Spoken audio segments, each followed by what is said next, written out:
Hey everybody, it's Nicole. Welcome back again to my YouTube channel. I'm here with another layout for hip kits. This one here is using the May kits. This is probably my last page with those kits. I have still quite a bit left over, but there's some parts I don't, so I think I have lots of paper left over, but some of the embellishments I think I've done a pretty good job in using a lot of that up.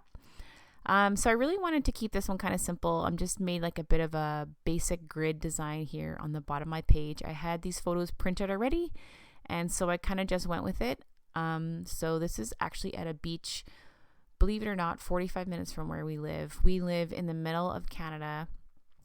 For those who live in the US, it's about 3 hours north of Fargo, North Dakota. So my friends down south tell me I live in the tundra. Which is not quite quite accurate, but compared to where they live, it is. But it gets pretty cold. Like, we're known for being pretty cold most of the time. So the fact that we have a really nice sandy beach nearby amazes a lot of people, but it's actually a really great beach. We go all the time in the summer. Like I said, it's about 45 minutes, which is the same distance for me to drive from one side of my city to the other. So for me to go to the beach is not too far at all.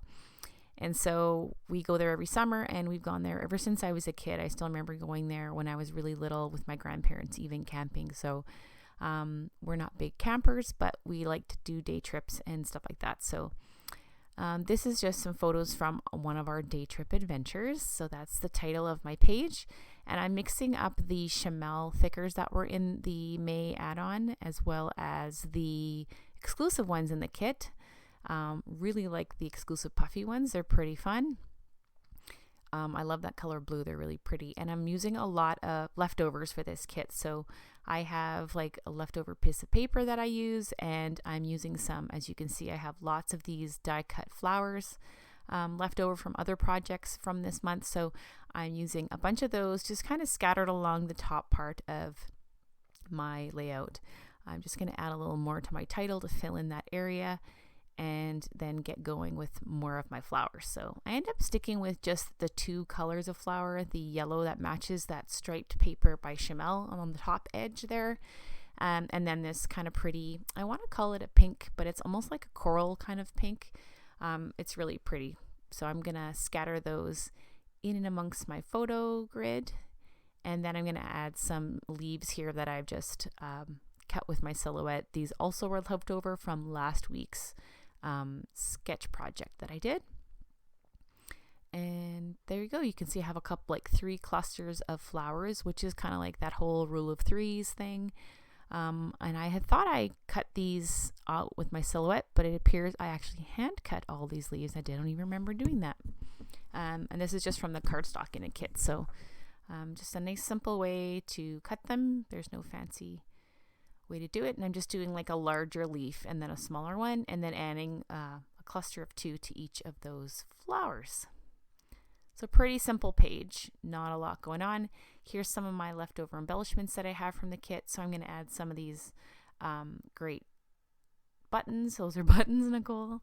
And I'm going to add those to the center of the flowers. And I don't like a naked button, but for some reason I leave the pink one without sewing it through, but the yellow ones I'm going to add twine to each of the centers of the yellow ones. And I'm going to add some of the little exclusive flowers. So my die cut set was kind of off cut, a little bit weird, so there's quite a few that I couldn't use, but a lot of the flower ones were totally intact, so I was kind of lucky about that. So I've just picked out all the different flowers that are left, and I'm going to do my best to use those up kind of on the bottom here of this page.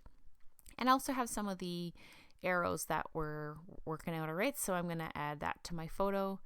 And there's just a couple word ones here, so I had quite a few that I could still use. Unfortunately, I got a kind of a dud one, but there's still quite a few usable ones, and they're really nice, so I'm glad that I have those. And so now you can see I'm just adding in some of these like little tiny navy blue ones, these little flowers. They kind of go along with the navy blue striped paper, or polka dot paper, sorry, that I have along the top third of my page. And what else do I have? Oh, I forgot about these. That's terrible to say, but they're like wood laser cut titles. So I'm going to add the word go here to my photo. Those are pretty awesome. I don't know how I lost track of those ones, but that's what happens when you have so much stuff in your kit. You sometimes lose track of one or two little bits that are in there. So what else do I have? I have more puffy stickers. So I have the exclusive Hip Kit ones, and I have the Dear Lizzie ones. And if I'm being totally honest, I think I prefer the Hip Kit ones versus the Dear Lizzie ones. They're just kind of more usable. The Dear Lizzie ones, I like them. They're super cute, but I find a lot of the designs on there aren't super usable. They're kind of almost too themey for me. I guess it really depends what your page is about. So I'm just adding in some of these little bits. And then I have this like fun scallop border, so then I decided I wanted to use that. I wish it was longer, but obviously we're limited to the size of the package, so that's okay. I'm just gonna tuck this in here along my photo and finish off with these little tiny bits. And then I have some enamel dots that I'm gonna add to the center of some of these flowers. And then I kind of toyed around with some of these chipboard pieces from the crepe paper chipboard set, and then I end up just kind of sticking with the enamel dots, adding some to the centers, and then just like adding in around my floral clusters. And that pretty much finishes off my layout. I do, as you can see, add a couple little black droplets here and there. It's just what I do, I think, at this point. I think it's like habit. But really, yeah, a really nice, quick and easy one. A good way to use up some of your leftover like stuff that you have, just using minimal amounts of paper and just kind of your leftover supplies you have kicking around. So that's it for me. I'll see you guys next time on the blog, and thanks again for stopping by my YouTube. Have a great day.